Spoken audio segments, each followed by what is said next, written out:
Hello, my name's Dominic Frisby. It's the season to be jolly, and in just a few moments it's Headliners, the show in which comedians look through tomorrow's papers and dig up the most irritating, interesting, amusing, important or even inspiring stories. But before we can begin, here's Polly with the news.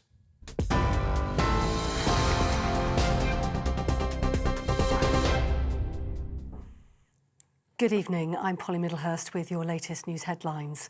119,789 people have tested positive for COVID over the last 24-hour period. That's the highest level since the pandemic began, and it marks an increase of 13,000 from yesterday's record.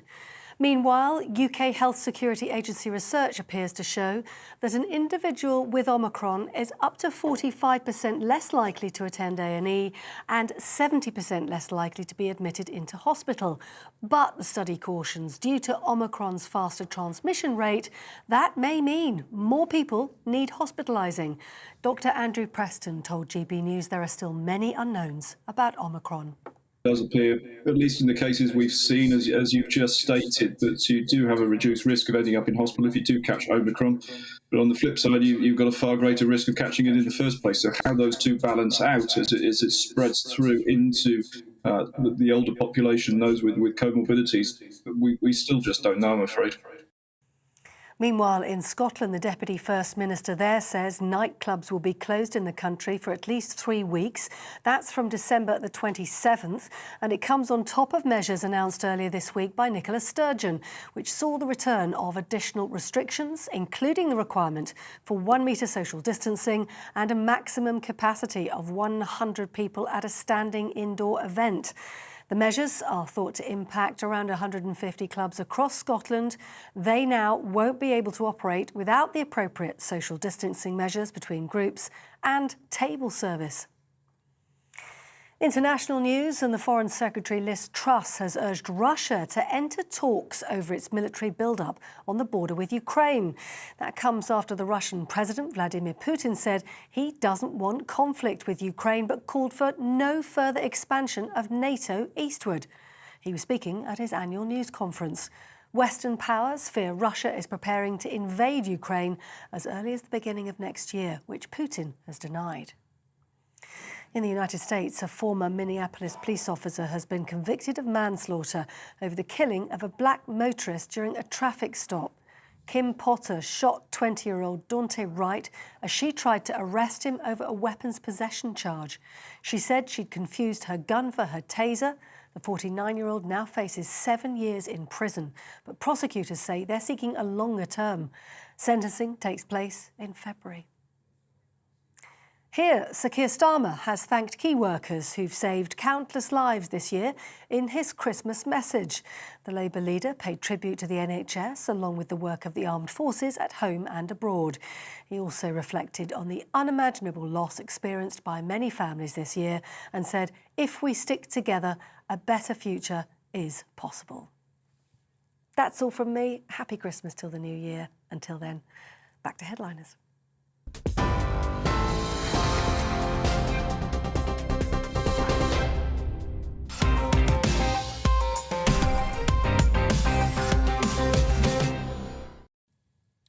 Thank you very much, Polly. It's time for Headliners, the show in which comedians sift through tomorrow's papers to unearth the gems, the nuggets, as well as the dirt, thereby saving you the fag of having to read them yourself. The headlines have just gone to press, so before I introduce tonight's guests, let's have a protter through them and see what they have to say. The Mail has, as Sussexes show off family for the first time and are set for Palace Olive Branch, Queen's moving TV tribute to Philip. The Telegraph has New Year's Eve likely to escape new curbs, thank goodness, and there's also a picture of the Queen saying she gives her blessing to the poignant service honouring Prince Philip. The Eye goes with new hope on Omicron as lockdown threat eases. And by the way, if you care, Omicron is the correct pronunciation. The FT has cases hit record as health agency study finds Omicron less severe. And investors' taste for vintage bubbly pays off as champagne prices beat stocks. Cooey. The Guardian leads with "Keep your celebrations small, don't you dare enjoy yourselves, doctors urge Britons." And American Idol pioneering writer Joan Didion dies aged 87. The Independent has the announcement of Pulitzer Prize-winning novelist Joan Didion's passing, and hospitals feel strain as COVID forces staff off sick. NHS absences rise by 50% in just a week as admissions soar. The Express has "Queen shares pain of her loss." This is her Christmas Day message when she'll talk about her beloved Prince Philip.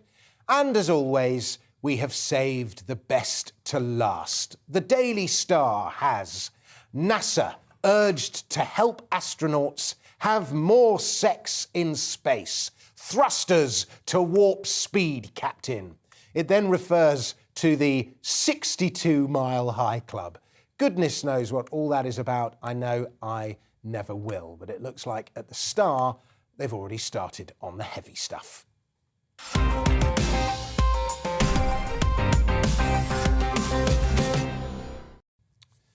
And so to tonight's guests on the last show before Christmas. One is Josh Howie, he's got the myrrh. The other is Nick Dixon, he's got the frankincense. I've got the gold, well, a golden tie. So together we are the three wise men, if you shop in Poundland.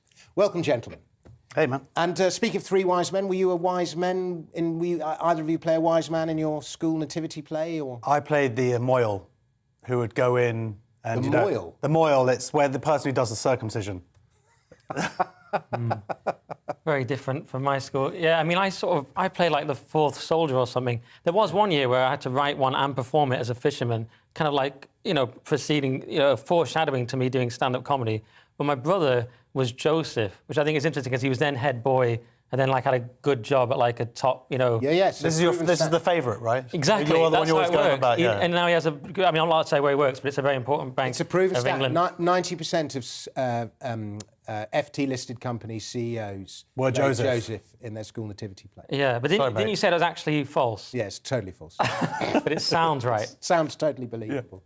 Right, let's start with our first story, and it's the Mail and the Harry and Meghan Christmas card showing their baby daughter Lilibet for the first time. She was born in June, but this is the first time we see her. And we even see 2-year-old Archie's face. When Archie turned 1, they kept his face out of the public eye, and there he is with a shock of red hair, just like his dad, Ned Sheeran. No, his dad, Harry, obviously. That wasn't serious, and if you have to say the family looked beautiful and happy. And annoyingly, the card says Happy Holidays rather than Happy Christmas, but they are in America in their $14 million mansion in Montecito, California. So we will forgive them that. It's great to see this publicity-shy couple back on the front pages, is it not, Josh? When you have your family Christmas card look as glamorous as that? Well, as Jews, surprisingly not. But I'll tell you what, that photo took a good couple of days to get 4 of them looking relatively decent. I've got 4, and there's always one looking the wrong way. Oh, Do you mate, think when you've got 5? 5, it's just an absolute nightmare. And the thing is, it just gets worse and worse because they'll just start playing up, and then then they're all depressed, then we're all angry, and then that's what we send out to people. I like how they're all wearing, he's got his jeans, you think he could afford...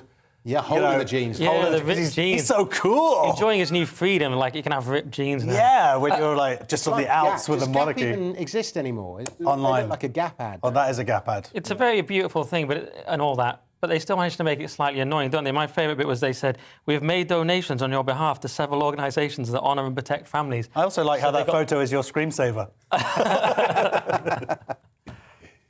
Yeah, well, good for them, I suppose. Right, let's move on. Whatever.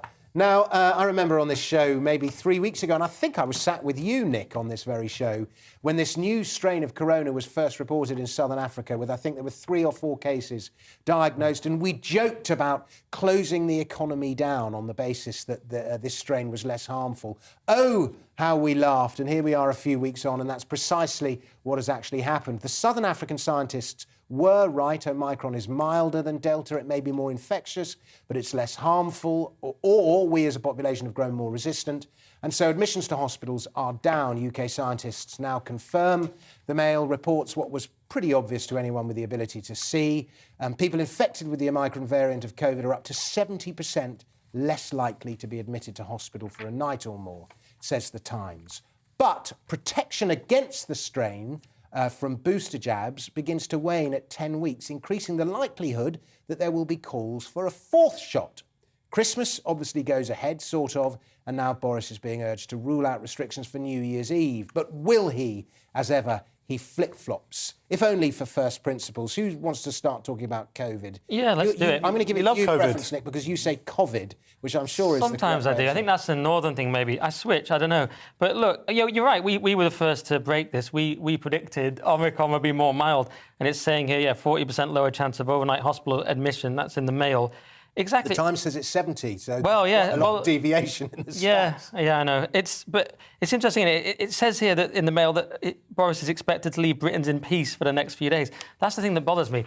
Boris talks about we're reviewing it hour by hour, which in some cases would be a good thing, but not when they can just destroy your life at any moment with a press conference. Do you know what I mean? That is my concern. That we've got this mild variant. Like you say, South Africa proved that it was mild. We ignored them. Then it was. I just wonder what they'd do for an actually bad variant. If for this variant we nearly shut down everything, and we still might do a lockdown.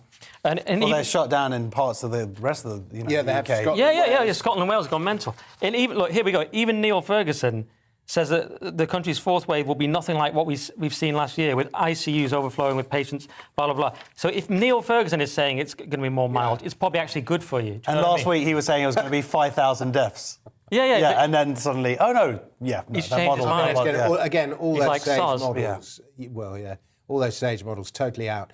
The Spectator's done a great job of that, haven't they? The Spectator had done a great job of showing how the modelling works. And there was this memo released by Sage, and the way the modelling's done is questionable, let's say. Yeah, I mean, there was a whole controversy with Fraser Nelson and all the rest of it. Are you gigging on New Year's Eve, Josh? I hope so, because I've still got some Christmas presents to buy.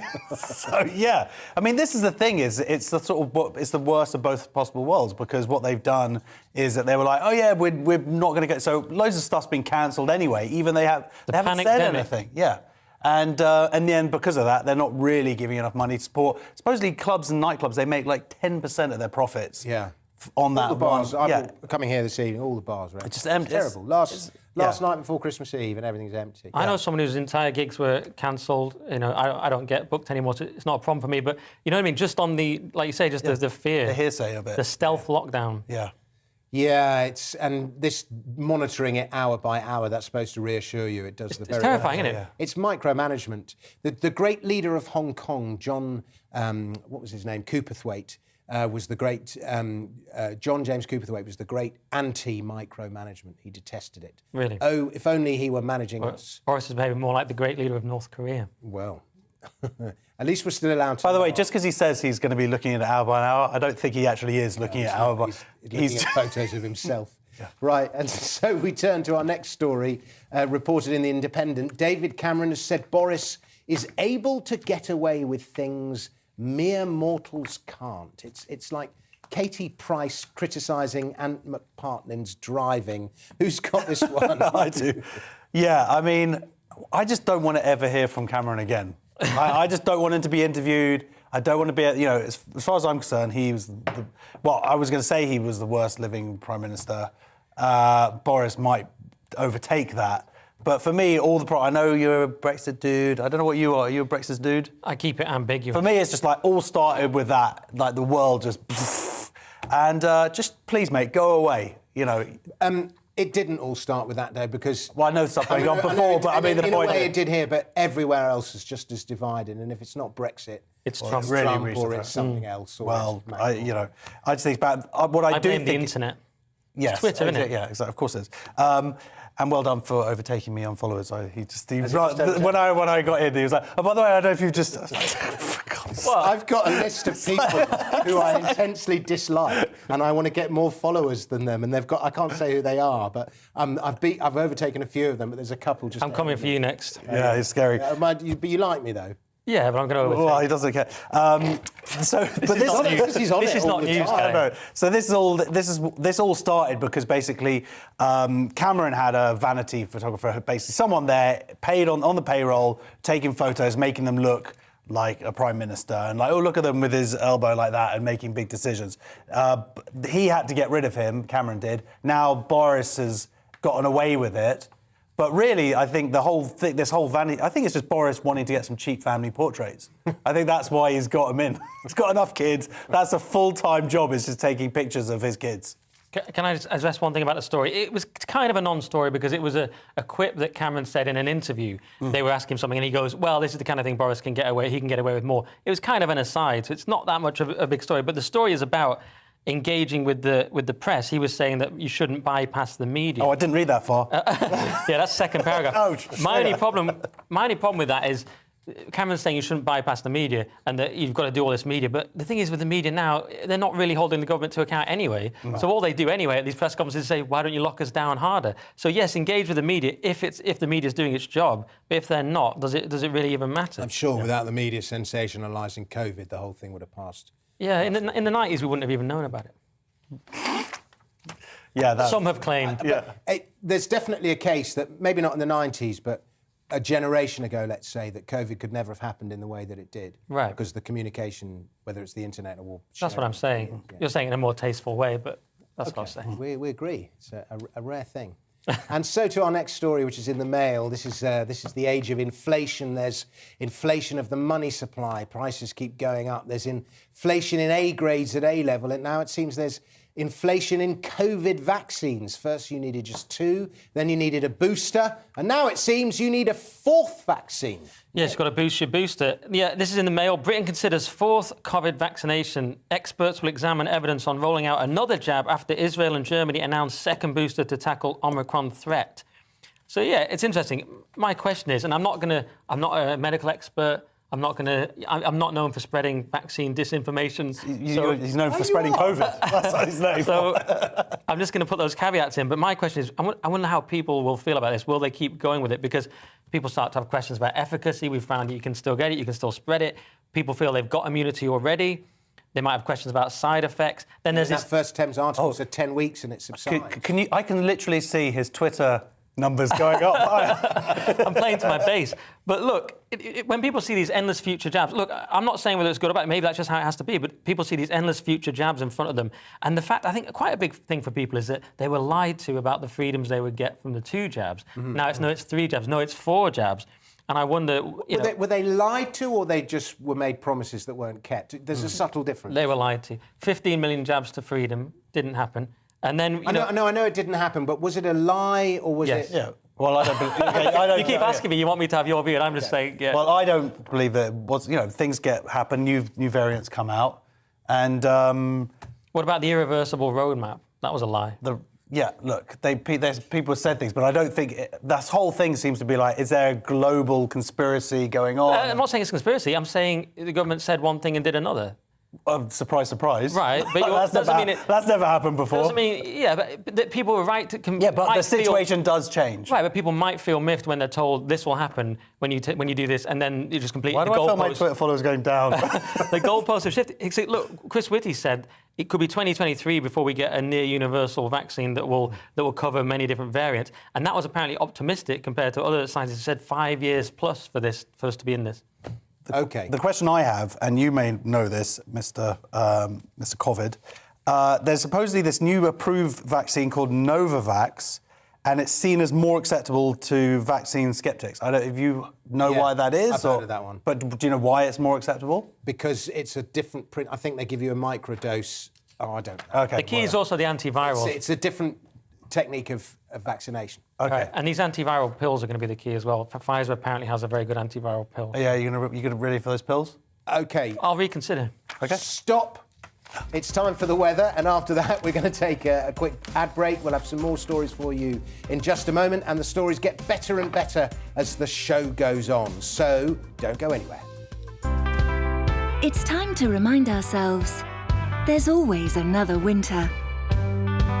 Canary Islands sponsors the weather. Hello again. Outbreaks of rain and hill snow will affect the far north of Scotland overnight, much milder elsewhere, and fairly foggy in places, whether that's hill fog or low-level fog by the start of Christmas Eve. You can see the mild air across much of the UK, but cold air continues in the far north of Scotland, and with these weather fronts bringing spells of rain from the southwest, well, they're going to increasingly mix with the cold air, and so the snow level coming down through the night across northern parts of Scotland. Expect accumulating snow above 300 metres, 2 to 5 centimetres possible, and 10 centimetres above 500 metres. So watch out if you're travelling on some of the higher routes in northern Scotland on Christmas Eve morning. Otherwise, some dense fog to look out for first thing across central parts of the UK, and a lot of cloud, low cloud covering the hills as well. Some damp weather there for northern England, much of Scotland, but it does peter out. Whilst another active band of rain moves in through the afternoon, southwest England into Wales, central southern England, Northern Ireland later on. That is accompanied by gusty winds. Mild air in the south, staying cold further north.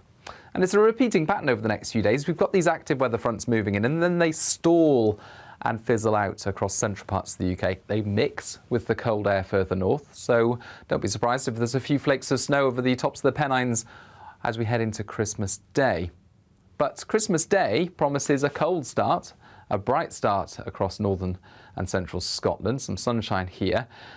Further south, a lot of cloud, that cloud again covering the hills, and a few flakes of snow possible for the higher ground of northern England. But it's much milder for Wales, southern and southwest England, and here we'll see showers and longer spells of rain with temperatures up to 12 Celsius. Similar on Sunday, showers and mild air in the south, cold further north with some hill snow. Canary Islands sponsors the weather.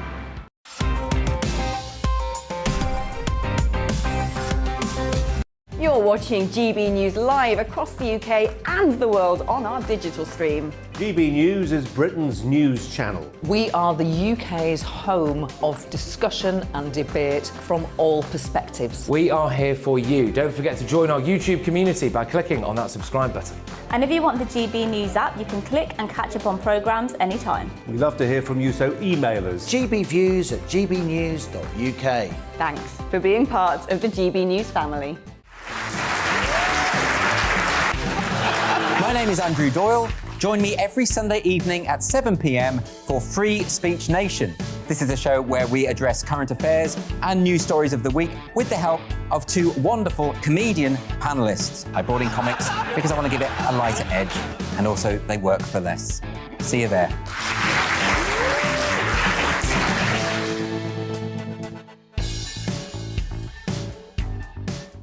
Join my show Farage, 7 p.m. till 8 p.m. Monday through Thursday, and there you will get opinion, analysis, debate, and I'll cover stories that nobody else dares to touch. And then for the last 15 minutes, talking pints. We're over a drink. We have a civilised conversation with someone. We very often disagree, but we do it in a grown-up way. Come and join me on Farage.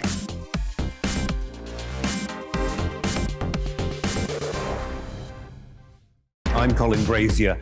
I've reported from more than 70 countries around the world, covered wars from Afghanistan to Iraq, from Lebanon to the Balkans. I'm trying to bring that experience, that feel for events, to the studio. And something else. I'm ready to give an opinion.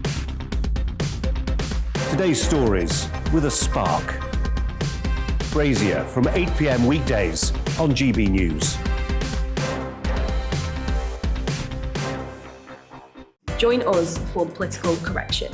We're here every Sunday to correct politics and put you, the people, back in charge. We talk about all areas of the United Kingdom, including Northern Ireland. Our debate goes way beyond the Westminster Village. It's about the real country. It's about your opinion. So please, we want you to tell us what you think.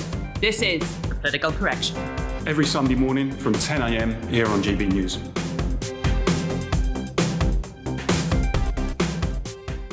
You're watching GB News live across the UK, the world, and our digital stream. GB News is Britain's news channel. We are the UK's home of discussion and debate from all perspectives. We're here for you. Don't forget to join our community by hitting the subscribe button. And download the GB News app so you can click and catch up on programmes anytime. We love to hear from you. Email us at gbviews@gbnews.uk. Thanks for being part of the GB News family.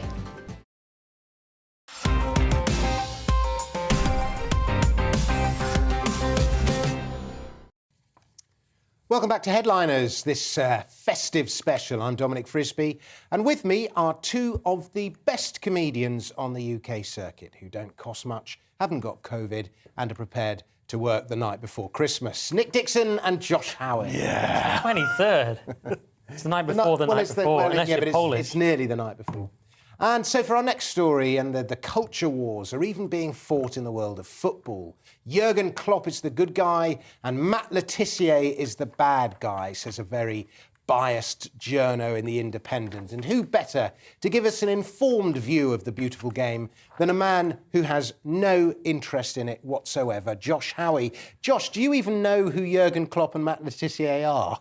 No, but I know the story. So there's a bloke, and he's called Jurgen Klopp. Yep.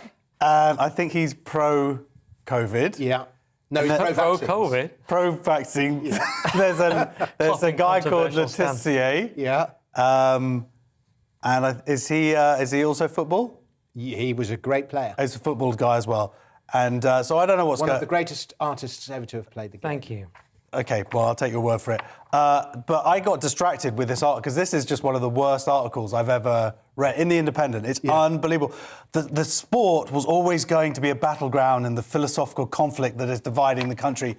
I mean, it's just like pages of this. I know. If you were to give, like, a young media graduate lessons in how to smear your ideological opponent... Unbelievable. And the conflation of the stuff about whether you're pro-vaccine, then bringing in the whole, like, the Marcus Rashford, like, basically, essentially saying that if you're anti-vaccine, then you also want kids to starve, and you also think that racism's good. And just all bringing this all together, it's absolutely ridiculous. And it's good that Jurgen Klopp is using his position as Liverpool manager, but it's an abuse of I read it, Matt Le Tissier's Twitter feed that he does the same with his position. So, yeah, it's really... Look, Klopp, he lost his mum, and so he's saying, yeah, people get the vaccine, and that's fine. That's what, That's you know... That totally you could have legitimate thing to think. Absolutely, but this whole article is just made me angrier and angrier through it as I got it. Well... But what about you? Well, football and anti-vaxxers, this is absolutely in my hit zone, so I've got a lot to say about Klopp. Right, Klopp... And you know who Klopp is, yeah? Of course I know who Klopp is. Klopp, I respect Klopp, I'm a Man United fan, but I did respect him until now. That's a football team, yeah? He claims to be a Christian, but he's one of these people that says the vaccine... You're a Christian, you should mandate vaccines. I'm just going to ignore him now. He's one of these... It's bad TV. He's one of these people that says you should mandate vaccines. He's already laughing so much. Which is very sort of German of him, quite authoritarian. And 3 Liverpool players have tested positive anyway, right? So he's very big on all his team getting the vaccine. Yeah. But I think it's quite reasonable for players to be concerned. They're young, they probably don't need it, possibly. They've seen footballers collapsing with who knows what. Maybe they're just worried about, is that related? I'm not saying it is for Ofcom reasons, but I'm asking, they might be worried. But you said before that it was definitely because of that. I didn't. Klopp said... I watched the Le Tissier interview, by the way, and all Le Tissier asked for was an inquiry. Well, that's what I asked for the night before on this show. And you didn't get the credit. I didn't get the clip. You didn't get the credit. I didn't get the clip. He had the viral clip instead of me. But the point is, and he is also a genius ex-footballer, like you say. The point is, it's completely reasonable that footballers have the right to choose. Klopp thinks it isn't, but his players are getting test positive anyway, even with the vaccine they've presumably had. And my favourite part of the article, this ridiculous attempt to smear Le Tissier. OK, you don't agree with his views, but he's clearly, like you say, one of the greatest football geniuses we've ever seen in England. But this guy, Tony Evans, who's written the article, says he starts going at Le Tissier's international career, and he says his lack of movement made life easy for top-class defenders. So what a ridiculous... One, you've gone with a ridiculous ad hominem to attack someone instead of listening to their views. And 2, you've gone with Le Tissier was rubbish at football when he's one of the greatest footballers we've ever had. And he was never given a proper run in the England team. I'd like to see Tony Evans' movement in front of goal. Do you know what I mean? There you go. Right, and so we turn to the Metro, and is the Pope a Catholic? Facebook is the least trusted social media network. Who knew, Nick? Yes. Absolutely. Facebook, least trusted. A whopping 72% of Americans and internet users said they trust Facebook not much or not at all in terms of responsibly handling their personal information and data. So it's a good thing Zuckerberg hasn't just launched a parallel virtual world where he's a kind of god, isn't it? But they also think, in addition, 70% of Americans think that their conversations on devices, including phones and smart speakers get listened to without permission, which is a thing a lot of us suspected. I had a conversation with a friend recently, and they mentioned the book about sleep that I'd never heard of, and then it popped up on my phone the next day, and I was like, they're listening. Well, that's because he texted you afterwards. Andrew, I was sat with Andrew Doyle, and he was having a conversation about how we need to get more makeup. We need makeup. The Axon headliners need makeup. Yes. And we go on his thing and we look on the computer and there's adverts for makeup coming up on his... Do you know what I read? So a while back I read an article that says you think they're listening. The article claimed they're not listening. They claim it's to do with proximity. So if you've got certain interests and I'm in proximity to you, it will sort of know your interest and it will come onto my phone, which is still sinister enough, actually. But the claim was they're not actually listening.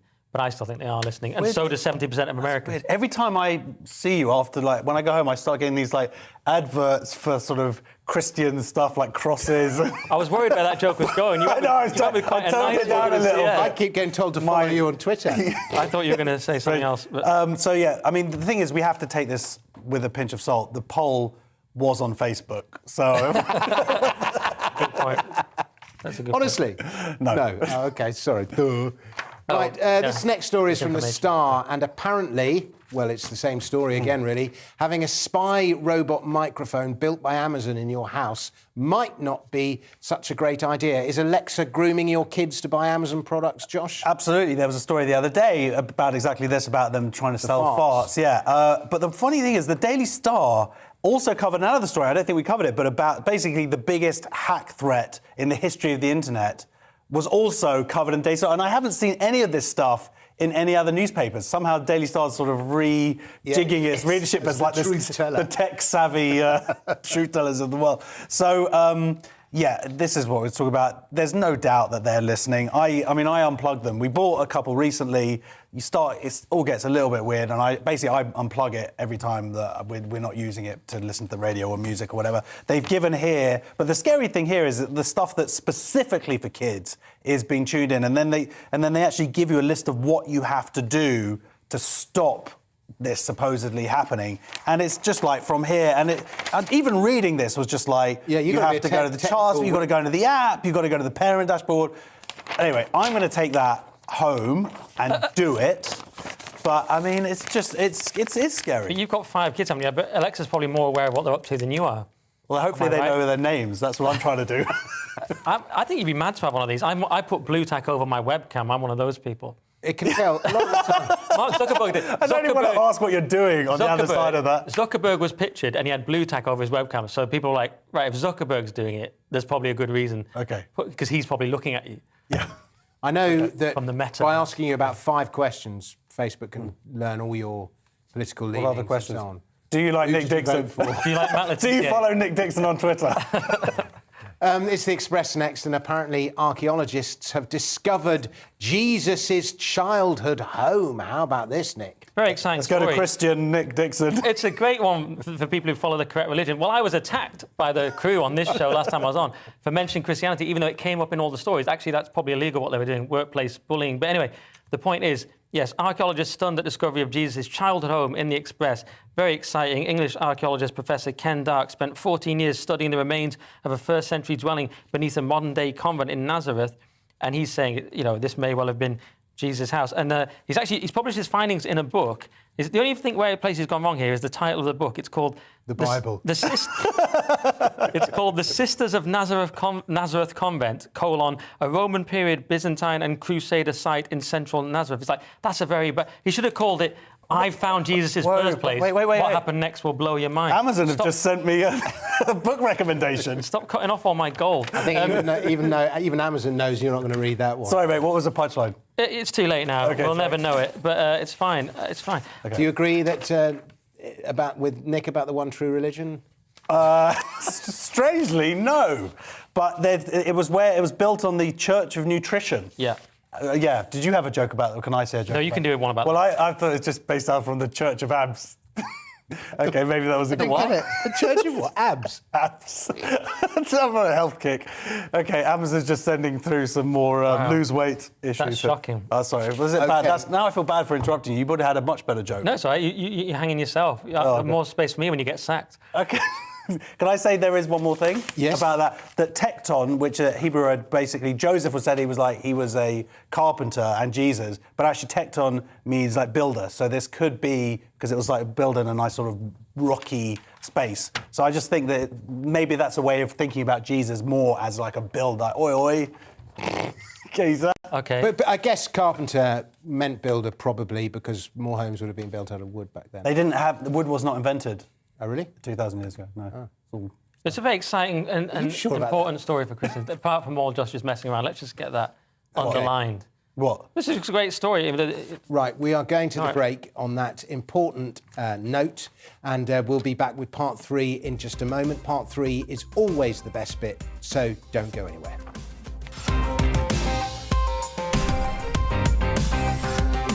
You're watching GB News live across the UK and the world on our digital stream. GB News is Britain's news channel. We are the UK's home of discussion and debate from all perspectives. We are here for you. Don't forget to join our YouTube community by clicking on that subscribe button.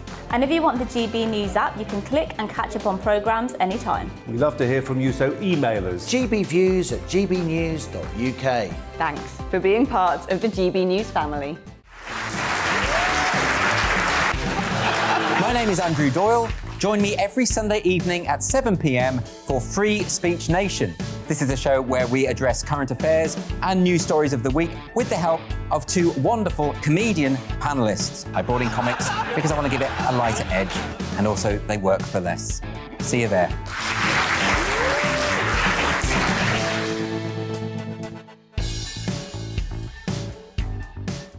Join my show Farage, 7 p.m. till 8 p.m. Monday through Thursday, and there you will get opinion, analysis, debate, and I'll cover stories that nobody else dares to touch.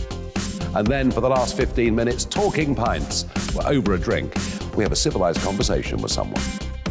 We very often disagree, but we do it in a grown-up way. Come and join me on Farage.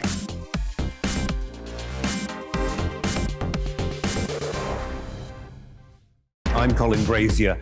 I've reported from more than 70 countries around the world, covered wars from Afghanistan to Iraq, from Lebanon to the Balkans. I'm trying to bring that experience, that feel for events, to the studio.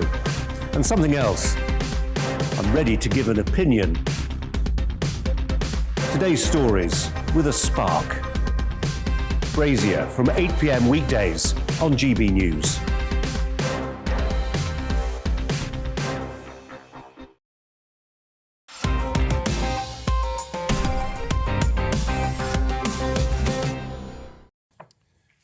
Welcome back to Headliners with me, Dominic Frisby. Joining me tonight are Josh Howie and Nick Dixon, and our first story is from The Guardian. A thieving cat which has brought home, among other things, a bong, a bag of white powder and some lacy underwear. Surely it won't be long before he feels the strong arm of the claw. Good one. Who's doing this one? Is this you, Nick? No, this is me. You, Josh. Yeah. Cat burglar. That's the. Very good. Yeah. Well done, Guardian. And there it is. There is the feet. So it's obsessed with shoes. It's bringing in live eels. I think live eels. Live eels. Yeah. From the river, presumably. Or a tank, but yes, I'm not sure where live eels come from, and bongs and white powder. I mean, they do it as a kind of, I think it's like a love thing. It is, yeah. Yeah, so they're maybe used to bring in pigeons and sparrows. It could be that it's a sort of statement on their owner's sex life. Like, you need to spice things up a little bit. Here's the eel. Here's a lacy bra, and here's some drugs. Have fun, guys. It is a bit suspect how it keeps finding drugs, isn't it? Yeah, to get some more. Yes. It's a bit suspect how the cat keeps finding what drugs, like unidentified white powder and a bong. You know what I mean? Like, it's the cat. Do you know what I mean? It's a pretty weak excuse for the police. Do you think they want that they get like? Oh, all right, yeah. Oh, here's the bong. Yeah. It's the dog ate my homework, isn't it? Exactly. Yeah. The Guardian is next in this ongoing dispute between Russia and NATO for Putin missiles on Russia's border. Probably not the best idea, Nick. Yes, I'm glad they've come to a club comedian for this. Putin accuses West of coming with its missiles to our doorstep. Russian president again voices anger at NATO expansion and says he would be prepared to intervene in Ukraine. So, yeah, a very tense situation. Analysts have said that Russia may be seeking a casus belli, of course, meaning to provoke war, a bit like Pearl Harbor or when the US government did 9/11. Just joking for Ofcom reasons. So, yeah, analysts have said that basically people are saying, are Russia doing this on purpose? Russia may be seeking a casus belli as it stations more than 100,000 soldiers along with tanks and artillery within striking distance of the Ukrainian border. So the question is, is Russia trying to provoke NATO? One thing I found really interesting about it... Casus belli, I think, means case for war. Yes, it does. Well done. You've had a public school education, haven't you? There it is, kicking in again. I just learnt Latin in my own... I'm just an autodidact. Can I say that autodidact. I deliberately didn't interrupt you? Just wanted you to... OK, thanks. To read all that stuff out. I've got another bit. OK, go. I've got one more bit. Because this... Quickly. Oh, well, it's just... It's just that this is just bullying. Just solve the Russian situation. I'll be making a complaint about this later. This is interesting because someone, Alexei Navalny, has written that in Russia on TV at the moment, it's just NATO all day long apparently, and every channel they talk about NATO threat. Putin laments that NATO is at our doorstep. So it's kind of like their COVID or their climate change. Apparently, Russian TV is just hammering this threat from NATO. NATO neighbours. Yes, it's just a constant thing. I mean, he is. I feel a bit weird about Putin because on one hand, he is starting World War III. On the other hand, he does support J.K. Rowling. So I mean, right. No, you're right. Everyone's not all bad. Exactly. It's two sides to everything. And the Telegraph is next, and there's a story about delivery scammers preying on people's fear of missing their Christmas packages. No one could miss your package, Josh. Well, thank you so much. I'm going to go to the toilet so next to you a lot. Yes. Tenfold spike in Christmas delivery scams. Have you guys got any of these texts? They sort of send you, say, oh, you haven't paid your customs, or or they didn't pay the postage properly. So you get those, and then smishing. I've never heard. I didn't know it was called smishing. It's like fishing, but why? That's what I'm saying. Why is the smishing? Why is it called? Why is it sort of? Because what I'm going to do though, because I haven't got my wife a present yet, is I'm going to say that I ordered it and you've been smished. And then I'm going to say I thought I was smished, but then actually I didn't answer the thing, but it really was the postage. Okay. And then I'm going to go and buy something. That's my plan. We'll see how it works out. See you in the new year, guys. I'll just go to the shops tomorrow and get her something. Oh God! What else? Old school. It's a bit, it's a bit like the porch piracy story we did the other day, where people are just nicking stuff off. This is a bit more sophisticated. What was amazing about that is police were saying, just don't even do delivery anymore, just do click and collect. Basically, what's happening is our technology has advanced, but our morality is going backwards, if anything. That's my point. You see what I mean? Yeah. It's not a funny point, but it's kind of profound. I wish I'd interrupted you then. The Mail has a story next about a man who blew up his Tesla in protest at having to pay 17,000 quid, or whatever the Finnish equivalent of 17,000 quid is, for a new battery. This is an electric motor of a story, Nick. Yes, in the Mail. Owner blows up his Tesla and incinerates an effigy of Elon Musk inside in protest at 17,000 cost of replacing battery in Finland. I mean, yes, that is a high cost. The effigy of Musk was a touch too far, in my opinion. I mean, I like Musk. He says lots of cool stuff. The other day he said woke was ruining comedy. It's the kind of thing I like. And he said that... You're mixing him up with Maureen Lipman. He said that he wasn't perverted enough to be on CNN, which I thought was a funny comment, edgy comment. And he says, look, he also pointed out that Elizabeth Warren criticised him for not paying tax. He pointed out he's paying the most tax this year of any human in history, over 11 billion, and that her salary is actually paid for by us and she barely pays tax. So Musk's a bit of a legend. So I am pro-Musk, but I do see that, yes, if the people are very critical of him. He's made an electric car and then they're still not happy. He takes us to Mars and they're like, yeah, but what are we going to do there? Do you know what I mean? He's trying very hard. But yeah, it does seem a lot for a battery. Yeah, and there's this guy who bought it, Tuomas Keitinen, something, yeah, thank you. Lernan Kuspel, whatever his name is. He got the car, but it seems like it worked. He said, oh, yes, so the first 1,500 kilometres were really good.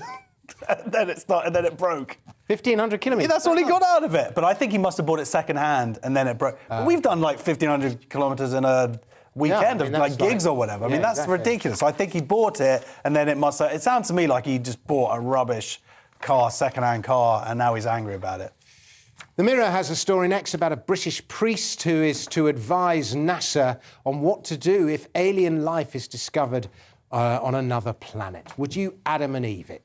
So that's what NASA are doing. They've got 24 religious experts into a room to ask them. If I'm going to take this as a sign that they have found life. Like they're warming us up a little bit, getting these guys out there to say, oh, well, this is an interesting thing if we do. I think they've had it for a couple of years. I'm trying to get into some of the Nick Dixon Twitter following thing. They've found life. Now they're just warming us up to the idea of it. And then they're going to reveal that, You think it's a nudge? It's a nudge theory. It's a nudge in the right direction. So there are some questions that he's written in his book. I'm going to say it aloud just so Amazon can pick it up to send me a link later.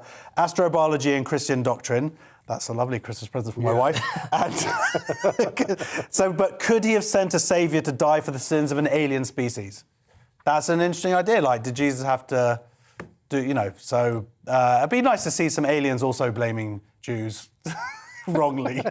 Outrageous. They've got all the money. I think this is all Right. done. It's all according to a certain comic based up north. What's your stance? Well, just that I think these space stories are to undermine religion, all this stuff. But I don't really believe in space. I think the Earth. I don't believe the Earth's round, really. I think it's all to undermine the idea that we're made in God's image. And we didn't go to the moon either. You are definitely not. This is not God's image. How dare you? That's my take on it. I'm suspicious of it. I'm against it. More fake news, ladies and gents. Right, The Guardian is next, and this spring energy bills could rise by 50%. Nick, you're our gas and coal fire fossil fuel burning expert. Oh, good. Yeah, The Guardian. Energy bills could rise by 50% amid national crisis of soaring UK prices. So it's a good thing we're moving to heat pumps and wind, isn't it? So the concern is that since... You're saying that like it's not a good thing. What? It is a good thing. Can I just read one bit out without you coming in with some inane rubbish that I'm not even listening to? What's not a good thing? That the prices are going up? No, but you're saying heat pumps and wind. Yeah. No, the heat pumps are going to be rubbish and the wind's going to be rubbish. Well, surely that's a good thing. If the prices are going up, then let's get some alternatives. No, but heat pumps are going to be even more expensive. You're going to have to pay a massive amount. Maybe for a little bit, and then they're going to be cheaper in the long run. they're not. They're not. Well, whatever. It's not going to work. A bit weird to me. So basically, Ofgem has, since October 1st, has set the price cap at a record £1,277, but they're worried that's going to go way up, and I think people are saying it could go above 2,000. I mean, you probably understand this better, Dom, because it's well, economic. it's not just a British problem. It's European, and I can give you some good stats. German electricity prices are 6 times higher than the 2020 average price. France is nearly 10 times higher. Gas prices 7 to 8 times higher than they were in the spring. There's extraordinary energy inflation. There's all sorts of reasons for it. One is printing more money, so it just sends the cost of everything up. 2, as you may remember, the nuclear Fukushima disaster in Japan, and the reaction across the continent to that was to invest less in nuclear power, and that made them dependent on gas prices, vulnerable to the market. The gas price goes up, there's not a lot they can do. Here in the UK, we had the opportunity to invest in fracking, and we didn't for various reasons, rightly or wrongly, but it just means we're very vulnerable to higher natural gas prices. A lot of it is bad government planning. That is the most that anyone's ever learnt on this show. Definitely when you're on. That was great. Thanks, man. Anytime. Right, should we do another story with some gags in it? Right, according to The Telegraph, 3/4 of the country want to keep working from home, or not working from home, as the case may be. I'm going to give Nick a chance to interrupt me. Here we go. New research reveals that only 17% would prefer to spend most of their working time in workplaces. I don't need to. You did interrupt him earlier. You do know that. No. It's not just it would have been valid though when I did it. Okay. Well, yes, people prefer working from home. There's obvious reasons for that. Obviously, the first thing is that people don't want to do the commute, which is absolutely fair enough. And the other thing is they get greater flexibility in when they decide to actually do the stuff they need to do.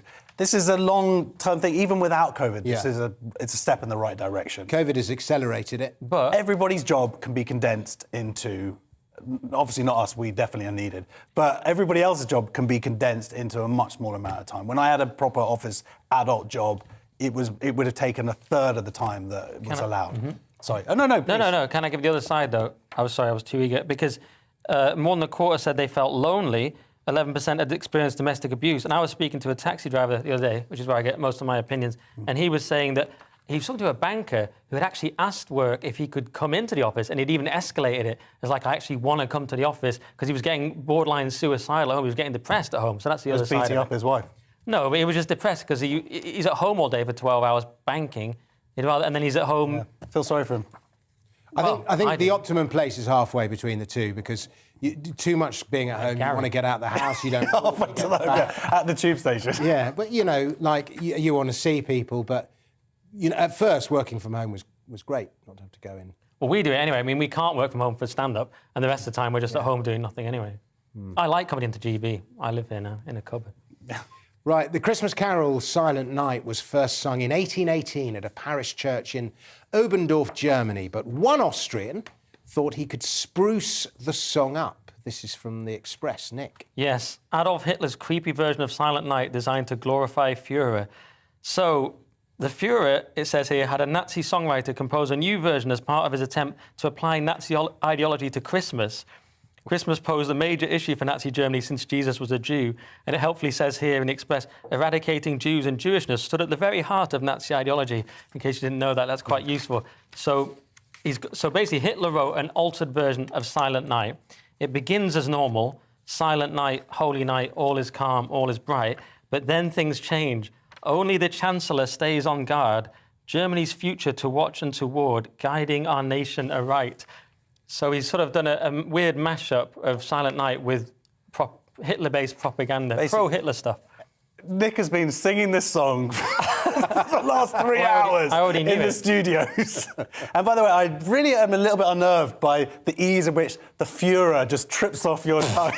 Oh, the Führer, yeah. He says it even better than he says COVID. Only the Chancellor. I've been told I'm not allowed to sing it. Go on, sing it. No, because I don't want to sing it, please. I don't want to play into the hands of the anti-GBNews crowd, but yeah. Anyway, so that's the story. Hitler. They'll just do a clip of you singing it and nothing else. But it did pose a serious problem. Jesus is a Jew, even though the Palestinian propaganda machine every Christmas they sort of start going, Jesus was a Palestinian. This is like a big thing. It's like, man, there's pretty much a lot of evidence that he was Jewish, including his words. But yeah,